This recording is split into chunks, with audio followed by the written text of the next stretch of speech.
Okay, before we dive into part 2, don't forget to watch the first part of this episode, because this is a 2-part. So if you haven't watched it, you need to watch it, because Paige is brilliant.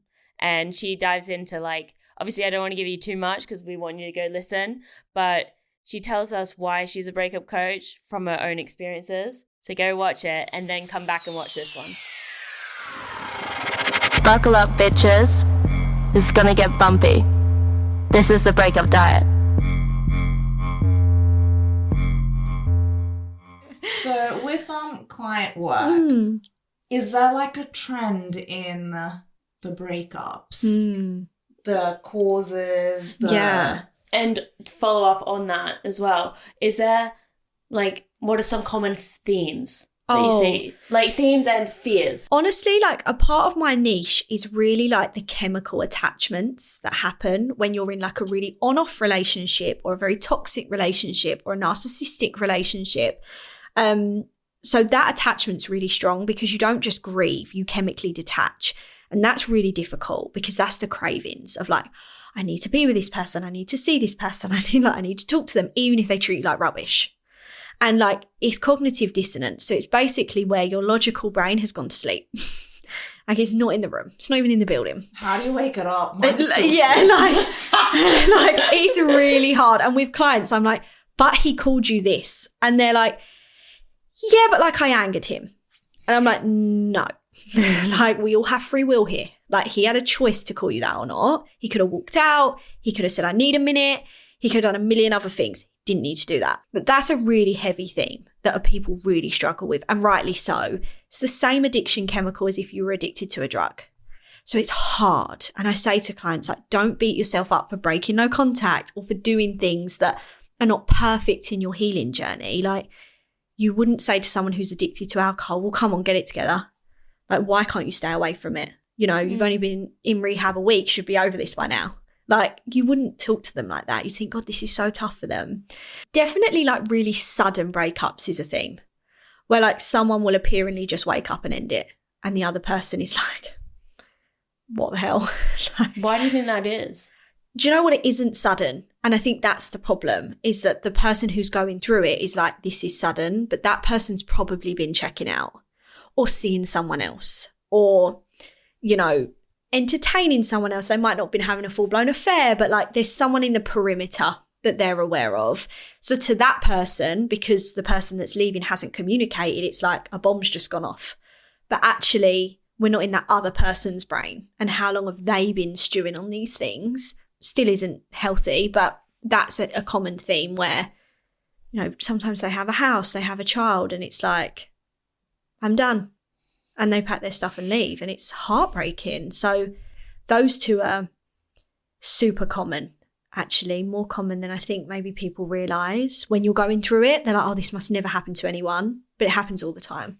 If somebody was to, you know, they start having the feeling of like, this might not be the person or this sort of stuff, and they're grieving, like, how do they actually make the decision that this is actually not right? You know what I mean? Because as a woman, I don't know, because I'm not a man, but like, as a woman, like, going through that and like having that thought one week, the next week it could be completely different and you don't even think about it, but then it brings you back and you, like, it's hard. How do you know if somebody is actually truly like your person, maybe? And then to also, whenever I start talking, I always think of another question. Also, how do you know you're in like a good relationship and like this is your person and you haven't just hit, I don't know, a more mature stage of the relationship? Yeah. Once you have like a few key factors down, it's easier. So I think keeping a diary whilst you're in the relationship, if you're like, is this right? Is this not? Is really effective.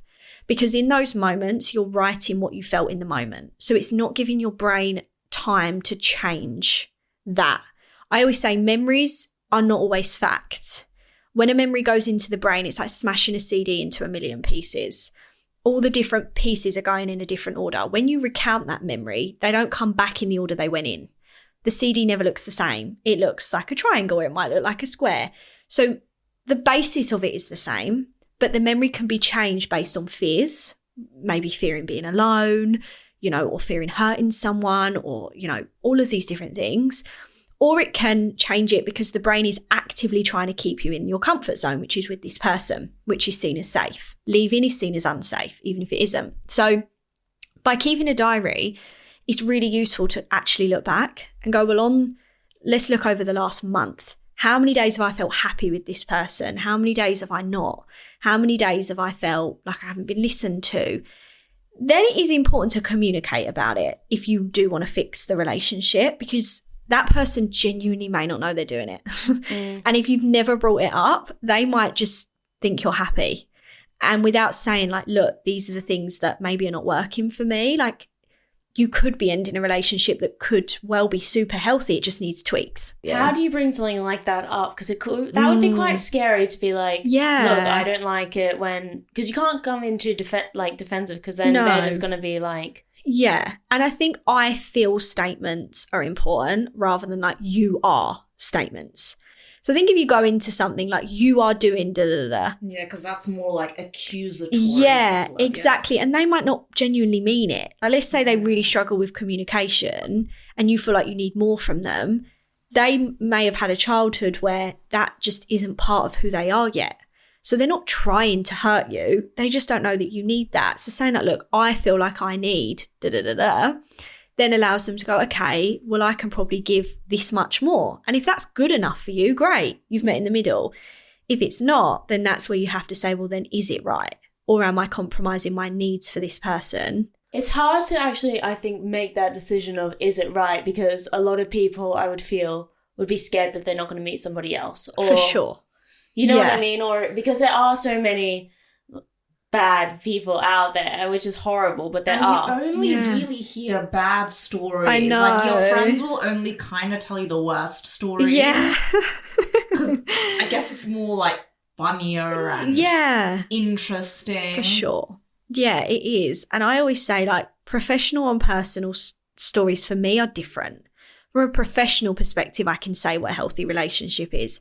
From a personal perspective now, I can. But personal is so niche because everyone's view on that is going to be different. What I need and what someone else needs could be vastly different. But professionally, there are like 8 billion people on the planet. And I always say to clients, let's bring it back to logic. Like, there's no way this one person is it for you. Like, literally impossible. Like, they're not. And if they didn't treat you in a way that's acceptable, they're definitely not. Healing from that, is difficult, but it will be the best thing you ever did if they didn't treat you right, and you will get through it. So a relationship where you can really be yourself is important. And I always say to clients, like, ask yourself, like, am I hiding parts of myself with this person? Like, truly, like, do I behave differently when I'm maybe around family that I feel super comfortable with versus this person? It's asking yourself the right questions and accepting the answers are not always going to be what you want. Sometimes the answer may be something that you think, oh, that means I've got to do something with this and I don't know what. But I always say, don't focus on how you feel about them. Focus on how they make you feel. And that will give you your answer. Because often we're like, but I love them. And it's like, that's great. But how do they make you feel? Like, do they make you feel loved? From personal experience, I couldn't be with someone who didn't like boost me up and like love what I do and like make me feel really confident and like say, no, you've got this. Like, I wouldn't want to be with someone that's like, well, why are you doing that? So when you ask yourself that, you usually get an answer quite quick because you're like, well, they either make me feel good or they don't. And then it's up to you what you do with that. What if somebody can't like think about that? You know what I mean? Like, really? Because if you're so wrapped up in it, how would you really? You know what I mean? Yeah. Is that just through practicing and talking to other people or? Not shutting down. I think a lot of people like shut into their relationship and like we've all been there and done it. So like it's not the end of the world. Like it can all change. But not doing that. Like, and saying to your friends or family, like, all I need is you to listen. I know you're going to have opinions. I know you might have an opinion on this person, what I'm about to tell you. And I love that for you. But I really just need you to like, just hear me. Like, I don't need solutions. I don't know what I should do next. I just need you to listen because I need to be getting this out. And you're going to find there's going to be people better than that than others. And that's why there's certain people to talk to about these things and certain people not to. And know that very rarely is a decision like life-changing forever and ever and amen. Like most decisions can be changed. There's new like other decisions that come from it. So like don't aim for perfection. Just know whatever decision you make will be right in the long run if it feels right at the time. And what are like the stages of a breakup? So for me, I'm thinking it's like you're sad, then you're angry, then you're maybe sad again, then you're like... And you're horny, then you're like, oh, I need to go out, I need to hit the apps, like, who's around? And then you, like, plummet down again. Yeah. I think the first one for lots of people is shock. And I think a lot of people don't know you can live in shock for up to 6 weeks.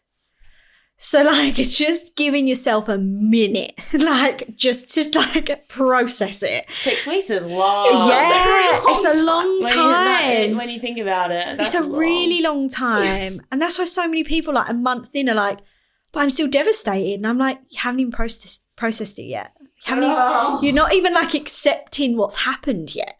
Like, that hasn't even begun. So, like, give yourself 6 weeks just to, like, live in shock. Like, whether you ended it or they ended it, it's still a shock to your system. Your routine has changed. Who you talk to every day has changed. You're grieving a person that's alive. Just give yourself a minute to get your head around that before you do anything else. After them, normally comes the sadness, emotional overwhelm, usually. Because then you're like, oh, shit. Like, this has happened. It's been 6 weeks. We're not back together. Probably not going to get back together. This is scary now. Like, should you be no contact in that time? Yeah, if you can. And I always say people with like kids or whatever, just limit it. Like limit to essential. Or if you have a house, some people can't just disappear off the face of the earth and not talk to this person. That's fine.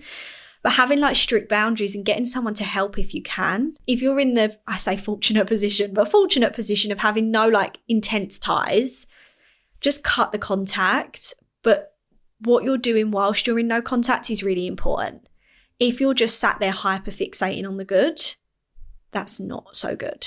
Like reality train, have your list, be focusing on the reality of the relationship. The sadness is hard. Crying is a natural painkiller for your brain. So it's like taking a paracetamol. So cry because it's actually helping you. Like it's actually working your psychology through it. After then usually comes anger for some, frustration for some, super normal. That's when I say like it's time to start writing a letter to your ex and burning it. Like it's time to start like getting it out and being like, yeah, like this is what's happened. After then it's quite normal to flick back to sadness. That's just because you're on an emotional hangover. Anger is like a whole bottle of tequila. So after, yeah, you're going to have a bit of an emotional hangover. You're probably going to feel a bit down, a bit exhausted. This is the point where people go back, typically. They've had the sadness, they've gone on the roller coaster of anger, and now they're coming off of it, and they're like, oh my God, I don't feel wonderful. And that's when they panic. Nothing to panic about. This is normal. You're going to move through this stage. That's when you need like your support network to comfort you, to really help you say like, I'm going to get through this. After then is when you start to let go of hope. And that's painful. Because hope is like the brain's way of keeping you attached. You're out of your comfort zone then. All the time you're in the previous stages, you've got like most of your body out, but like an arm in. And that's your hope. Once you pull the arm out, that's when you're like, okay, you're fully grieving the fact that the future you planned, all of those things are not happening now. And then after that, you really hit acceptance. And that's where you start feeling different. And it's like, do you know what? I'm good. I always say like, you're not going backwards if you have emotion during acceptance. Like a lot of people are like, oh, I've had a sad day. Like, does that mean I'm going backwards? No, you're just human. You've just gone through a whole grief process. Like give yourself a sad day every now and then or a low day. And sometimes it's nothing to do with the breakup. So sometimes the brain attaches it to that because that's the last major thing you went through. But actually, you're just having a bad day like you would if you hadn't gone through it. How do you get somebody? Because like going through a breakup, you often feel like you could have done better and you like feel the shame and the guilt, even if you didn't actually do anything bad. For sure. Yeah. How do you switch that? Do you know what? Learning to use your love language towards yourself in that moment and being like, right, if I wouldn't beat anyone else up mentally the way I am myself, like why the hell am I doing it to myself? It's the brain's way of a false sense of control. So it's a psychological reaction. It's very natural. So it's basically the brain saying, we feel really out of control right now and we don't know how to fix it. Like, we don't know what to do. So if we comb over the relationship and look at all the things we could have changed or done differently, we're in control again. But you're not, because you're still in the place you're in. So using your own love language is a good one, because if you know how you feel loved, then you just need to turn it inwards and do the things you do for someone else for you. That really helps. Also, so we should buy that Chanel bag. For sure. All of them. Absolutely. And I say that as well, like, quick hits of dopamine are useful sometimes. Like online shopping. Yeah. Revolve will be seen from us. Like, don't beat yourself up. Like, so many people are like, but I want to be doing everything properly. And I'm like, you are.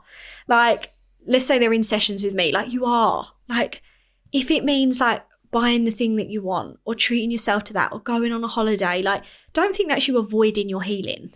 Like, as long as you're spending time healing and going through the process and, you know, journaling and really connecting with yourself 70% of the time, have like a sprinkle of fun the other 30%. Like, give yourself an out. Like, you're going through all this tough stuff. Like, you don't need to be in a cave of grief all the time. Like, if you can poke your head out and do other things, do it. And don't beat yourself up for that. And also know, I think this is important for lots of people, like, you didn't hold a gun to this person's head. They behaved the way they behaved out of free will. Like, yeah, that's a hard pill to swallow. Like, I know it's hard because it's easier to go, but, you know, if I hadn't have done that, or if I was better, if I was this, if I was that, no. Like, and it's hard to accept, but like, if you're taking responsibility for how you were, then it's only fair you let them take responsibility for the way they were. Does it mean that you're not worth something special because they treated you like rubbish? No. That's a them problem. Like, feel sorry for them that they've lost you now. Like, don't feel that you could have done anything different. Like, not everyone thinks the Mona Lisa's fantastic. Doesn't mean it's not worth hundreds of millions. Like, you have to accept that. Like, no, not everyone's going to come along and treat you the way you deserve, but don't let that feel like, okay, then I must not be worth something. You're then giving them the, like, number one opinion on you. Do you believe in closure, having a closure conversation, or do you just think it's like a recipe to try to get back in with your ex? I think it depends on where you are and the situation. If this person was abusive, hell no. Like, run. Like, I don't need to know why you beat me up. Yeah. Like, please, if they were emotionally abusive, physically abusive, manipulative, like, they're not going to give you anything. That's like someone attempting to murder you and you going to them and going, please don't do it again, but like, just let me know why. Like, no, we're not doing that. As much as you want answers from them, you're dealing with a person's brain at that point that isn't healthy. They're not going to give you what you want nor need. They're going to still lie. They're still going to blame it on you. You're going to come away feeling worse. If you're not dealing with a person like that, it's case by case. If you feel like it's beneficial for you, then it's good to do it. But don't do it for them. Don't do it to assume what they're going to say is Bible truth. Go into it knowing it's for you. I always say you're probably not going to believe what they say, and you're probably going to come away with more questions. But what did they mean when they answered it like that? What did they say? Like, what if they were lying? What if that isn't really what they feel like? So try and just go into it with like, this is how I feel when I'm leaving this here. Like, this is what I want to say. This is what I want to get off my chest. Like, but it's being left in this room or whatever it may be. But it's not essential. Like, you can create your own closure for sure. That's amazing. I wish I had that. Like, but like creating your own closure. I wish I had the strength for that. Now I do, but... Yeah, it's hard. Yeah. And you feel like you still need them for so many things. Like, then I always say they're not oxygen. Like, they're not. Like, you might think they're the best thing since sliced bread right now. I promise you're not going to think that in 6 months. Like, if you're really intentionally healing... What happens if you still are thinking they're the best 6 months after? Honestly, why? That would be my first question. Like, what do they have that's so unique? I don't know what you're thinking, so... I don't know either. Like, sometimes you have to, like look the question in the eyes. Look the fear in the eyes. Like, and I say to clients, like, okay, so what is it? You probably, because you have fun. Like, a lot of fun. Yeah, this is like my rebound after my divorce. I'm still weirdly attached to him more than I am to my ex-husband. Yeah, normal. Okay. Really normal. Because it's the first hormonal chemical high with another human you've probably had since. So it's almost like... heroin. From cocaine. Yeah. It's the best one I can The freshest one from Colombia. Yeah, like you've gone from like cocaine and then you've gone like full Colombian heroin. You've gone in. Yeah. And then it's like you're coming off of that and it's like, where do I go? It's taken me like a year. Yeah. Like he broke up with me exactly a year ago, the rebound. And I'm still like... maybe. Yeah, like... Honestly, you have to be like, it's a mindset shift, it's a reframe shift, but almost just saying to yourself like, okay, I had fun with this person. I can look back at it fondly. I don't have to villainize him to get over him. But also like, he's not Jim Carrey. He's not the funniest person on the planet. Oh, really? I think he's so funny. Like, you will meet other people with that maybe will not be better nor worse, but will be different. I think that's the problem. It's like we're always looking to top it. And it's like, it doesn't need to be better. It just will be different. So I think for you, what you're probably struggling with is acceptance. One whole year. Yeah, for sure. I had a client who had like a situationship for 6 months and she'd been, I mean, don't let this freak you out because this won't be your situation. But she came to me after trying to get over them for 9 years. Do not. But I said to her, like, what have you been doing for 9 years? I was like, because like 9 years is a long time. Like you must have dated other people. She was like, yeah, I have. She was like, the problem is I compare them all. And I was like, so that's the issue. You haven't really accepted it. You haven't let something in. And for her, she hadn't let in that she felt really safe with this person. She'd been in a very abusive marriage. So she'd always put this block on herself subconsciously. Like that was the pinnacle and she'd lost it. And he was like, but it isn't the pinnacle. And that took like a few sessions, but not long after, like she got over it. She's with someone else. Like she did it. So yeah, if she can do it after 9 years, trust me, you're going to be fine. I sometimes feel that situationship breakups can be almost harder to get over because you're not allowed to feel like as sad as an actual, boyfriend breakup or like a marriage breakup. Oh my God, for sure. And chemically, they're a lot more complex because you've never been on like an even kill with a situationship.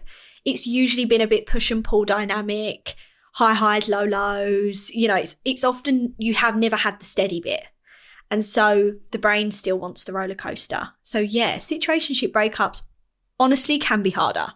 And I think they are not given as much respect as they should be. Often we come out of a marriage and clients will say like, I got over the marriage after like 6 months or a year or whatever it is. And like this person, it's been 18 months. What's going on? Like, and I'm like, you can't use that metric of whether you were fully with them or it was a marriage or it was a 10-year relationship. Like everyone affects us differently and that's okay. Like just give yourself a bit of grace. Just get married again and no situationships. And you'll be fine. Amazing. So with this situationship, it's kind of made me deterred from men. Mm-hmm. As opposed to my marriage, it made me excited to meet new men. Mm-hmm. Now I'm like, I don't get anything out of men anymore. Yeah. They don't benefit me like they used to. I can pay for my own food, my job. Like I've got all that. What's there? I don't really even want them for sex. Fine. So maybe right now it's a case of just accepting that like it's okay to not want them. But then I get really embarrassed when I tell people I'm not dating and they're like, by choice, right? And I'm like, obviously by choice. Look at my face. Duh. Honestly, I think the societal pressure is tough. It's like, if you're single, you should be dating because the pinnacle is to meet someone. And if you're not, why? What's wrong with you? Exactly. Like, what trauma must you be going through? You must be this, like, person that's, like, succumbed to not being able to get out of bed in the morning if you can't go on some dates. No. Like, dating can be fun, but only if you want it. Like anything. Like, some people don't like to ski. That's okay. Some people don't like to skydive. That's okay. Some people don't want to date right now. Let them live. Like, you don't have to date just because you're single. The pinnacle isn't necessarily meeting someone right now. Maybe your goals right now are far away from a man. And maybe in time, a man will be one of the goals, but maybe right now it isn't a priority. And that's okay. That's fine. Priorities shift. Like when people become a parent, their priorities shift. When people leave uni or have their own mortgage or have a relationship, all of those times your priorities have changed. That's really nice. I feel really validated because like all this time, especially the last 2 months, I've been feeling very like a loser, like Miss Havisham. No. It's also hard because it's like, it's just one of the first questions that come up for everyone. Yeah. Especially when you're like Are you an seeing adult. anyone? Yeah. Are you seeing anyone? Or, you know, even at family events, I'll ask you if you have a boyfriend or something. You know, like, I get it. My relationship I'm in now was my first relationship. Fine. But that was when I was 23. Yeah. So the whole time, like, I would be thinking, like, why haven't I had a boyfriend? Like, I must not be good enough. Yeah. And it's not like it. And it's so nothing much has pressure. changed. Yeah. And now even being in this relationship, when people ask me, the only thing is what I say I have a boyfriend, but I've not changed at all, really. You know what I mean? And I'm like, why did I put so much pressure on myself to have that and think of it such a big idea and so embarrassed because I didn't have that for so long? I hate that it's part of our identity, like what our dating relationship status is. Oh, for sure. And I don't think men have the same pressure. They don't. They definitely don't. Like if someone's 40 years old, he's a bachelor. Ugh. If a woman's 40 years old and She's single, a spinster. yeah, she's a problem. She must be damaged in some way for no man to want to pick her off the shelf. It's like, no, maybe she just can't be asked. She's got really good standards. Yeah, like Learn maybe from she her. doesn't care. Like, Yeah. it isn't for everyone. Like clients will always ask me, like when I was single for that short amount of time, like what was that like for you? Like when you met someone else, like that whole process of being single and people asking you, like, do you want to meet someone? Like, how did you find saying no? Because at the time I didn't. And honestly, it's like taking the cloak of responsibility off and saying like, the pressure other people are putting on me is because of their insecurities, how they would feel to be single. That's a them problem. They need to go to therapy and deal with that. That isn't for you to put it in your rucksack and go, now I'm going to carry that same thought or feeling. But to be single, if you're enjoying it, go forth and prosper. Like, definitely don't put yourself under any pressure. Thank you. This is very liberating because I like having my time. I like focusing on the pod, like having this business venture with my friend. Of course. I like being available to Yaz all the time. Like, we're in a relationship. we are. It's the healthiest relationship I've ever been in. Exactly. Like there's times and places for everything. There's plenty of time to meet someone if you ever wanted to. You know, because I think a lot of people say that we've got plenty of time, like you're still this age. And it's like, I might get to whatever age and still not want to. And that's okay. I might get to that age and want to. And that's okay. Like there's not hard and fast rules. There's people that meet at 65, you know, their soulmate that they fall madly in love with and they're happy. All right, cool. 40 years. That's fine. Like you're good. Yeah. And there's other people that meet them at 18. Like there's no, I think other people put that pressure on us or society does. So you don't think there's like a specific time frame you should date after a breakup? Like no, I don't. And I think there's a lot of rules on this on social media. I always say you'll know when you're ready. If you're doing it because you don't want to think about your breakup, you're not ready. If you're doing it because... You don't think that helps though? Like a distraction? Although it might just be putting on a Band-Aid but not actually fixing it or... Not at the beginning. I think once you've done the bulk of the processing, a little distraction here and there is fine. But I think while you're in the bulk of the processing, what you don't want is you put that Band-Aid on it and then you get into this new relationship, that Band-Aid rips off, the wound is still open, and then you don't give that relationship a fair shot because you haven't healed properly, you haven't processed. Just don't do what other people think you should do. Do what you feel you should do. And dating isn't like a contract where you're stuck. If you start dating and then you're like, I'm done with this, come off the apps and be done with it. You can jump in and out if and when you want to. Like, it's under your control. It's your process. That's really nice. That's very liberating, honestly. I feel like the weight has lifted off my shoulder because I think I really let people's opinions get to me when it's not my problem. No. And also it's hard not to, though. If you have lots of people saying it to you, and they might not even be saying it in a nasty way, it's just like a general question, but it does eat at it eats at you. And then you find yourself, like, for me, I would find myself, which is so embarrassing thinking about it now, I would like make up stuff because I was like embarrassed to never have anything to say, which is so weird. I would never lie normally, but because I got so embarrassed of never having that, and people being like, why? Or looking, like, not even if they said why, like you just feel... I just go, Yaz is my boyfriend. I don't need anyone else. I'm good. It's true, though. You do. You feel under so much pressure. I even got it, like, when me and my partner got engaged. So when are you going to get married then? And will you have a baby straight away? Or, like, will you do this? And I was like, freaking hell. I've literally... That's so invasive. I literally got engaged, like, 2 days ago. Just give me a minute. Like, I was just, and me and my partner have said, like, we're just doing it on our own time. Like, we don't have to, but it is every stage of a relationship, dating, single life, there's like the ceiling, next. The thing to do. And it's like, just give everyone a minute. Like, just let them do their own So you tell me thing. It doesn't get better even if you have a fiance? Honestly, like, now I'm quite good at just being like, whatever. Like, how do you, like, not let it get to you? Help. I say, like, build your armour. Know who you need to wear your armour for. Like, there's certain people you don't need to wear your armour for. Like, my best friend, my fiance, my nan. They're 3 that I'm like, I never, ever, ever need to wear my mum. I never need to wear my armour with those 4 people. Like, anything I say to them, they don't come back at me with, like, pressure or more questions or big opinions unless I ask for it. So I don't really need to wear my armour with them. There's other people I do, and not because they're not great people, but just because their style of communication is to, like, throw it back at me or project. And they don't mean it. They're wonderful people, but it's just who they are. And so for me, it's like, I don't want to change them, and I shouldn't have to change either. So that can be really helpful, just to imagine it and be like, yeah, anything they say is a reflection on what they deem acceptable or not, their standards for themselves. Like, it actually has nothing to do with me. It's still allowed to hurt or feel uncomfortable, but it, like I say, it doesn't mean you need to put it in your emotional rucksack and carry it with you. What's the biggest mistake people make in a breakup? Oh, it's such a good question. Beating themselves up too much, like putting too much pressure on themselves for someone else's actions, not going no contact or going no contact with the view this person's coming back. So yeah, definitely no social media. In terms of check-in, reward yourself if you don't check.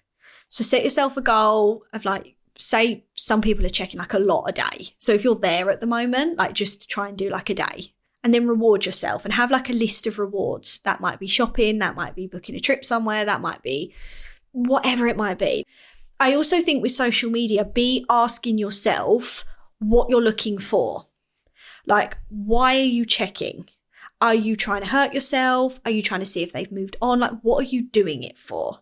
Because it's all very well and good to just try not to check, but unless you're getting to the root of why this obsession is happening, you're going to keep doing it. And I think the last one I will say that maybe not everyone agrees with, but I think is really, really important, is it's more than okay to focus on the bad.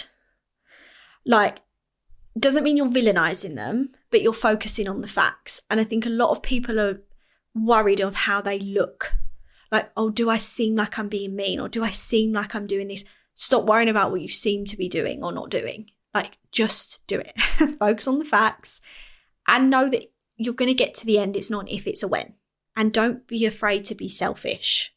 Like, putting yourself first isn't selfish. If you need your friends more, tell them. If you need a break, tell them. If you need to get away, do it. Like, just trust yourself. And yeah, don't put yourself under pressure and you'll be good. You'll get through it. Oh my gosh, thank you so much. Of course. Honestly, like, amazing advice. Oh, Like, I'm so glad. It's been such an honour. I feel like I've learned so much about myself through just by having you here today. I really appreciate it. Oh, thank you for having me. I really hope it helps. And I hope everyone just takes like a minute just to be a bit kinder to themselves. And like, I think we often give like a ton of empathy to other people, but we don't. Our own internal voice can be brutal. So just like remembering, like, how am I talking to myself right now? Like, is this a healing voice or is this a voice that's like mean? Yeah, just be super kind to yourself and everyone will get through it.